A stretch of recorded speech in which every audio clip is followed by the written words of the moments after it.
In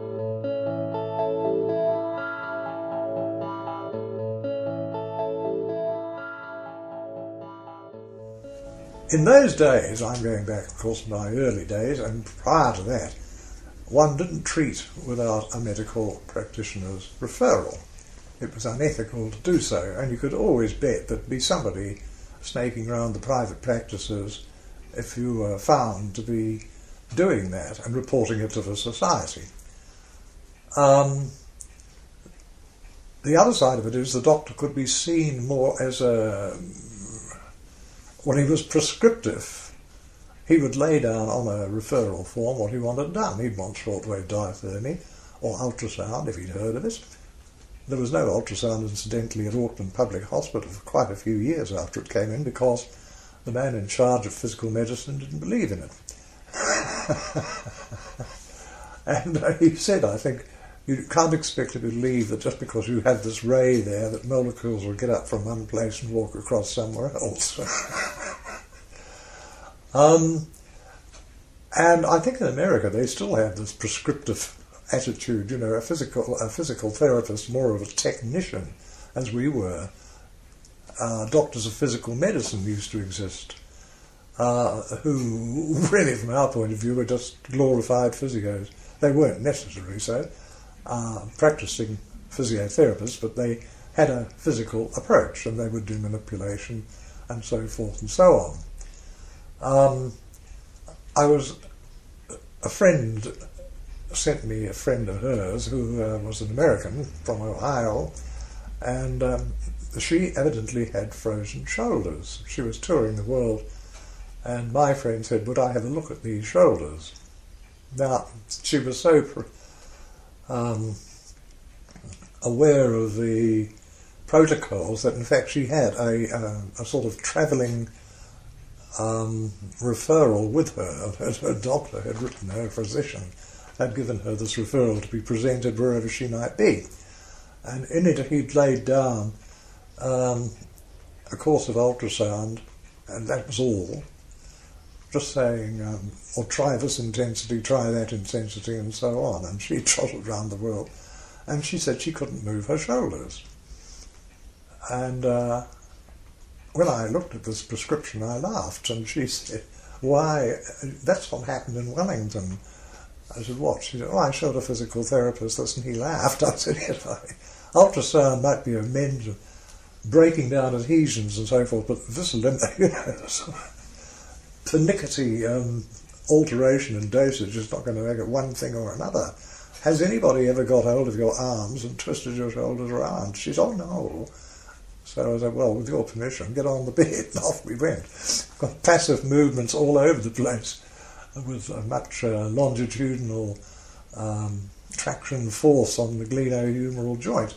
And when she left that afternoon, she could move her shoulders. They weren't frozen with adhesive capsulitis.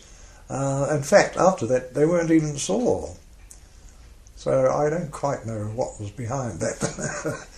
We were not bound by anything quite so restrictive finally, because we made sure our referral pads, as we used to get them all printed, didn't say what treatment.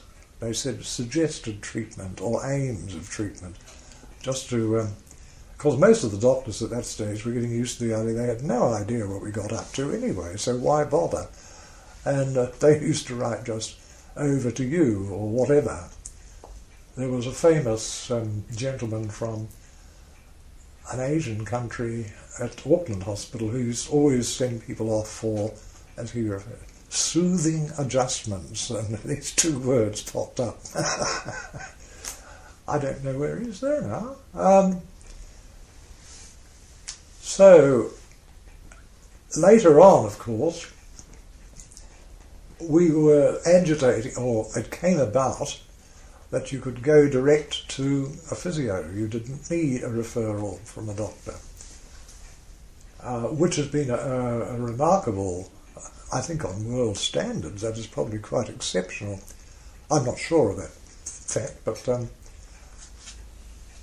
and have access to funding, and you can be the first health provider to look at the patient. And if you feel that a medical opinion is necessary, then you couldn't hand it over.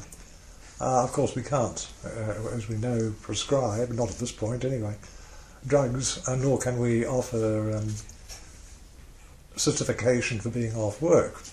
That's still a GP's territory, which I must admit I'm rather glad of when I was in practice, that one didn't have that responsibility. So you've got a very much more open house now, and people can come in off the street. And most people are getting used to it, although it is extraordinary how many people do not know that. In fact, at one stage I used to keep a record of how many people had never been to a physiotherapist before. It was one of my little statistical points. Have you ever been to a physiotherapist before? And I can't remember what the figure was now, but it was very high. You know, had never been before, compared with the, have you ever been to a doctor before? I mean, who hasn't, as it were? Or having to explain what's the difference between a physical therapist or a physiotherapist and a chiropractor.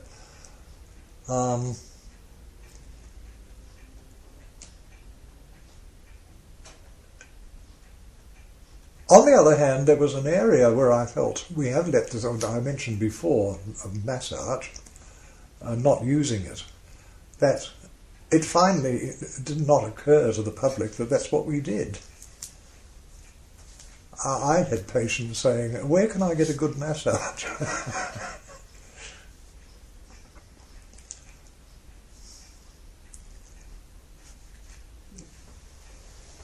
So in the absence of equipment, anything else, a friend of mine whom I still help out administratively uses no electrotherapy at all. He uses ultrasound, and he'll use heat packs if he wants to use heat. I think that's really to keep people quiet while he's doing something else.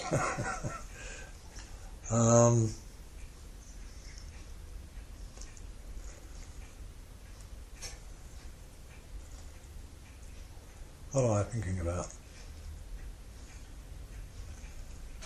So everything has changed. If I were to do a locum now, I would be hard-pressed to know just what to do with people.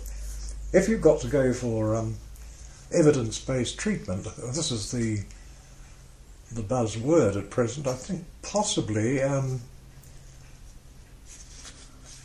it's overstressed insofar as there are lots of things that we do that cannot possibly be subject to an RCT, a random controlled trial.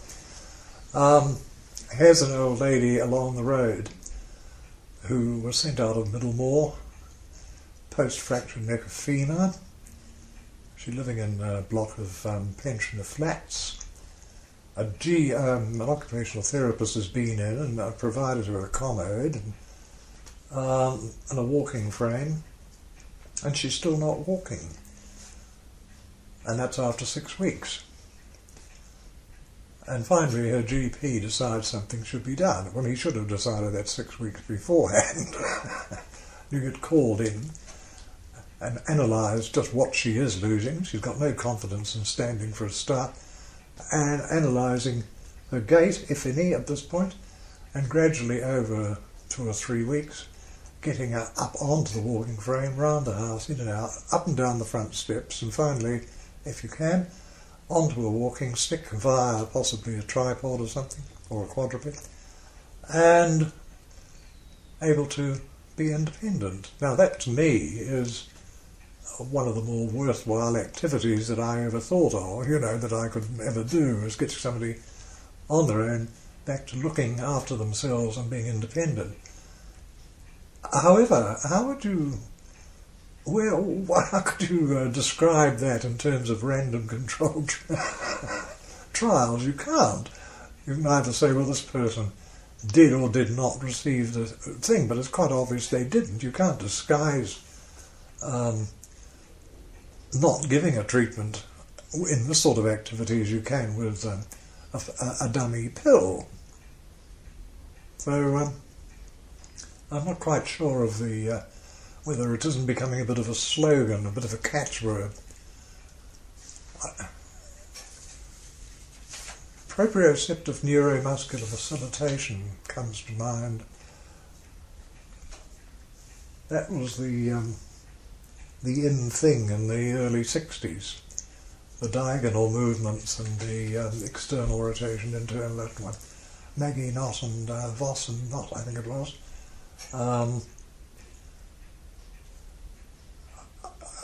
I don't know whether it's still taught or not. Probably not. These fashions come and go. There was one area when I was in Dunedin that we weren't allowed to do as males, and that was obstetric physiotherapy. The matron of I think it was Queen Mary Hospital down there, was particular. She didn't even like male medical students in her sacred hospital, let alone male physio students, so we never entered that except for some lectures on, what was it called, psychoprophylactic. It was some sort of Russian system, I think, from memory, where you talk yourself into the fact that it isn't going to hurt, rather than allow yourself to be subjected to the thought that it is going to hurt.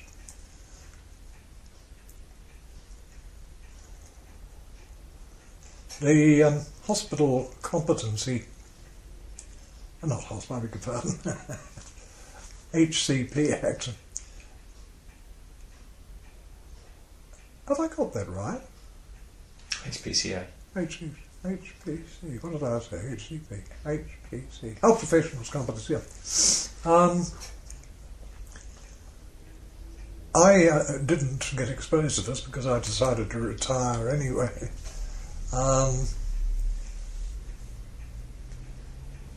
I'm not sure that the format of it is exactly what I would... It seemed to be loose-ended somehow, and there was this business about reflection on what you'd learned or something, which had some sort of meditative effect. I couldn't quite work out what they was getting at. I believe other people have had this concern too. They don't know what they mean by a reflection on the...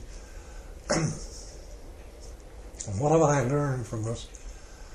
I also suspect, rather maliciously, that there's going to be some degree of an industry arising where people are going to set up courses which they will charge substantial amounts to attend, so that people can then write down that they have attended these courses to get points towards their certification, while the people who offered the courses in the first place are also getting points for having offered the course. There's just a sort of feeling of a contrived industry coming to mind there.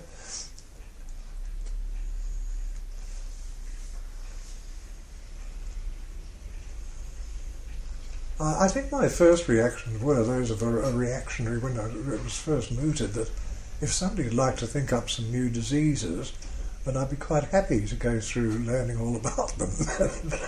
Seeing the same old things come up over and over again, why bother? If you're competent once, you should be competent again. I'm not sure how this is going to impact on any of the other health professionals, except possibly to say that I think this is true not only of physical therapy, physiotherapy, and of medical practice, nursing, and all the other teachers have the same problem, is more and more sitting about at meetings and more reporting on what one is supposed to have done, to the point that there won't be anything to report because there isn't time to have done it in the first place. And I think everybody is aware of this accountability out of hand, you know, that there's too much reliance on everybody writing novels about small events.